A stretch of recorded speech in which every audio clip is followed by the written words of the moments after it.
Welcome to the Sewing Machine Repair Guy. This is a channel where I give advice on how to save money by avoiding the sewing machine mechanic.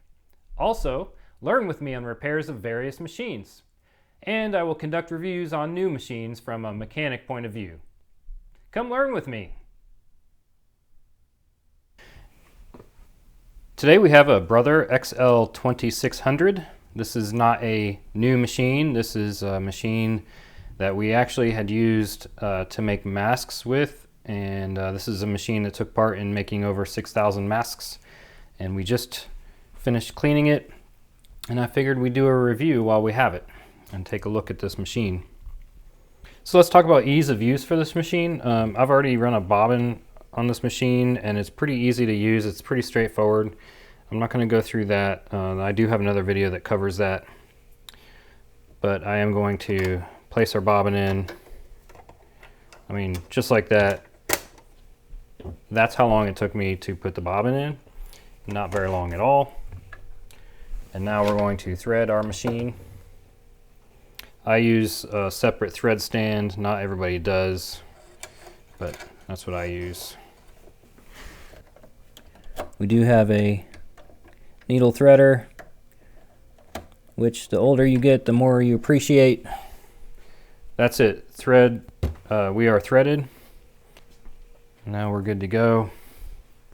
A few test stitches on this machine. So we'll do a straight stitch between 2 and 3 for my stitch length.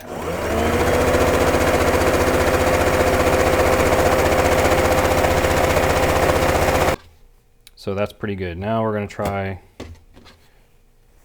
doing a zigzag, see how that turns out. The same setting, just going over this stitch. I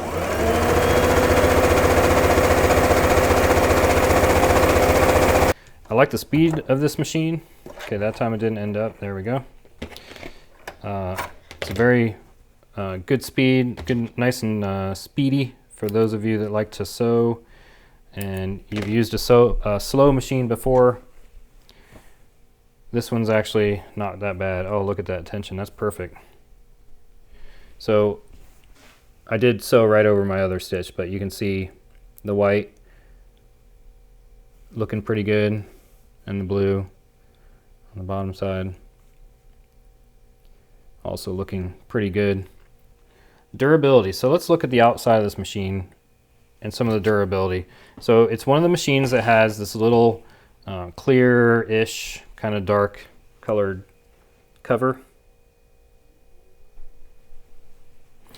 and I don't like these a whole lot because sometimes over time when you try to get it off of there and you pull this over, it pops up. See how it pops up? So that's what it's supposed to do. But a lot of times over time you get a tab that breaks, like this tab right here will break, or something will happen where it wears and it doesn't pop up anymore, and then you have a problem because now you got to get something in there to pry it up. So as far as durability with these, they're not the most durable things, but you can find them on the market if you want to buy a brand new one. Let's look at our pin for our thread. So this one is metal. Metal is good. It's just that what's going to fail on you is the plastic that's holding this metal in. Up here, so you've got a little spring inside of here.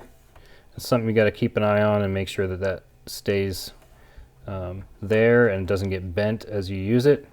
That helps to pull out some of that tension of the spring or of the thread when you're sewing. So that spring does serve a function and it is useful. This provides tension when you're winding a bobbin. So if you look at your drawing here, it's not used for normal sewing. It is used for when you're doing a bobbin. That's why there's a dotted line here. These do last a long time. They're metal. I like it. You have tension control. Right in the middle is where you want it for most of your sewing needs. It gives you the line, hey, this is your normal range. If you're outside of that range for normal sewing, then you need to look at something because something else isn't right. This control on the right provides two separate functions. One is needle position. So So if you watch the needle move right and left as I'm operating this, it's got 3 locations, so all the way to this side, all the way to this side, and then there is a mark in the middle, or not a mark, but a plastic flat spot in the middle on top there to show you where, put your needle in the middle. And then when you're in zigzag, which is number 3 in this case, this will give you the width of your zigzag stitch. So 5 is the widest, and then 0 is a straight stitch on zigzag. Another thing we have here is stitch length control. So your stitch length. Reverse on this machine is a nice control, really easy to operate. So I like the reverse control on this machine. So I'm a mechanic. I like to be able to work on my machines and fix small problems before they turn into large problems. I want to see how easy it is to get in here and to do some work on it. This one is pretty darn easy. So this plastic piece comes off like this. Part of your needle plate is plastic. Yep. Not a big fan of that as far as strength is concerned. So this plastic is not very strong. However, it works. It's easy to pull it off. So plastic here is not that big of a deal for me. I can deal. I can hang with some plastic. It's okay. Okay, needle plate came out, 2 screws, not bad. I like it. And the needle plate definitely has the pieces that hold down that right there, your needle or your bobbin case. So bobbin case, these are all, nowadays they're all plastic. This one looks like it might be glass fiber reinforced or not. No, this is just plastic. Which leads me to the first problem that I'm seeing.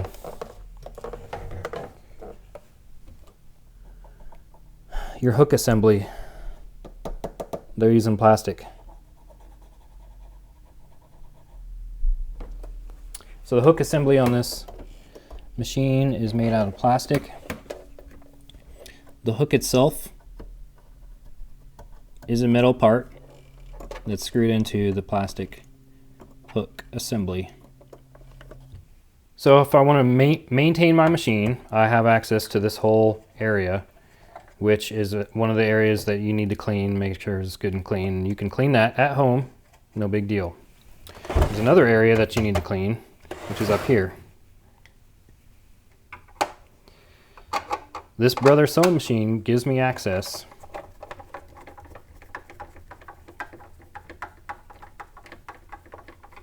pretty easily. One screw comes out, Phillips head screw, and then it comes right off. And now I have access to some things. There's your take up lever. So I have access to that. I have access to a light bulb. What do you see in there? Not a whole lot. What can I adjust? With this cover off, let's get some more light in here, shall we? Needle height. And then on the back, there's another adjustment that you can make on Brothers, typically. Right back here, covered up by a piece of tape, is one of your adjustments for, I believe that is for the forward to back needle adjustment. First step in taking a machine apart, you gotta see what's gonna keep you from taking it apart. Like these wheels right here, so this one pops right off. This one has a clip that holds it on, a little C-clip. Get your screwdriver in there, and pop it off, and then go find it. Little C-clip. And we're gonna put that in our tray, magnetic tray that we have. And then you pull this one off, and then you gotta turn it to index to the pin. Slides right off. None of these screws actually hold the cover on. Something good to know. On the front, you have this one lonely screw on the front. right there. Brother uses different size screws, so it's good to keep an eye on what.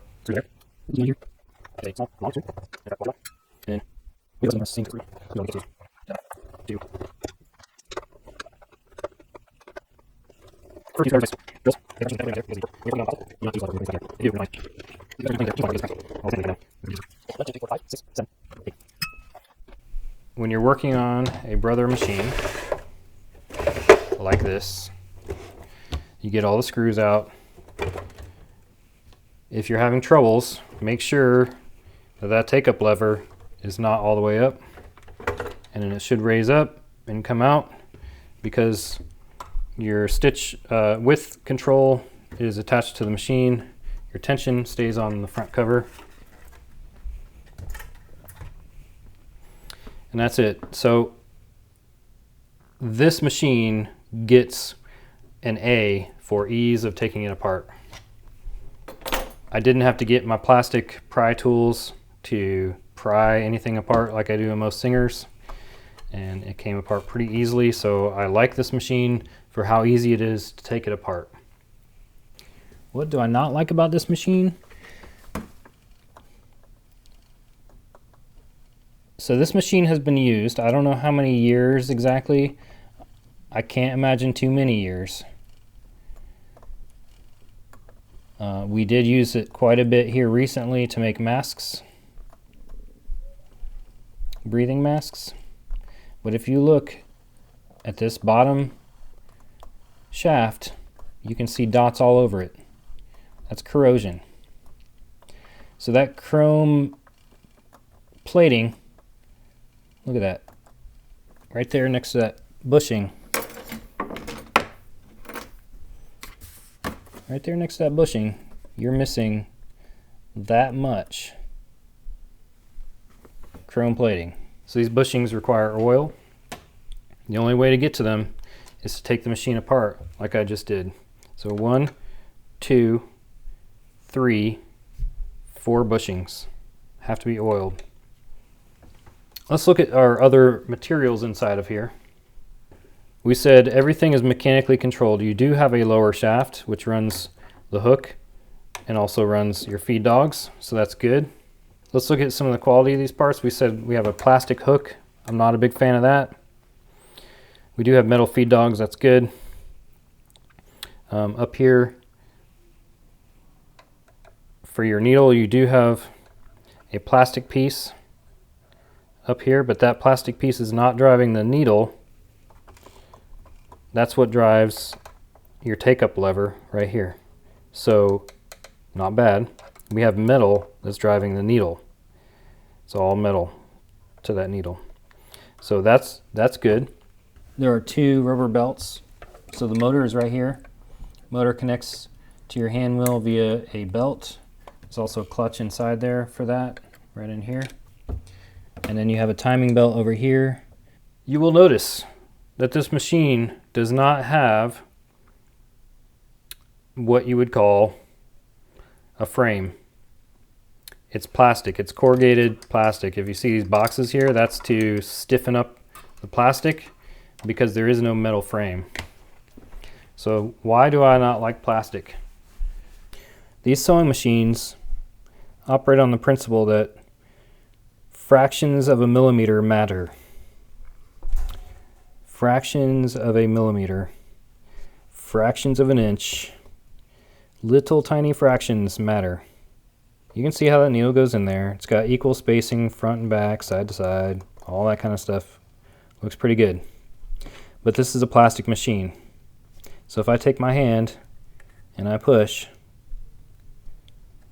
you see where that needle's going? It's moving. Moving so much that it touches the edge. So that's not a good thing. So let's summarize what do we have here for this Brother.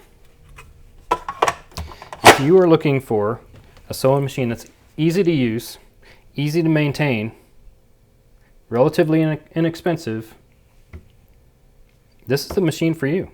I like it. I like the way it sews. It lasted pretty well going through when we did our 6,000 masks. It's easy to maintain, but it has to be maintained. There's your con. You have to oil those bushings in order to keep this machine lasting forever. You can't even get in to oil the upper part here once you take off this cover. So you do have to take off the entire front in order to get through and maintain this machine. So how often should you do that? You know, it depends on how often you sew. I've seen these machines only last 1 year with people that use them frequently. So if you use your machine every day, I'd say about every other month you should be in this machine, oiling it, cleaning it out, and doing your regular maintenance. If you take it out of the closet once a month, then you're probably good for an annual maintenance. But I do recommend this machine. We talked about the things that I don't like.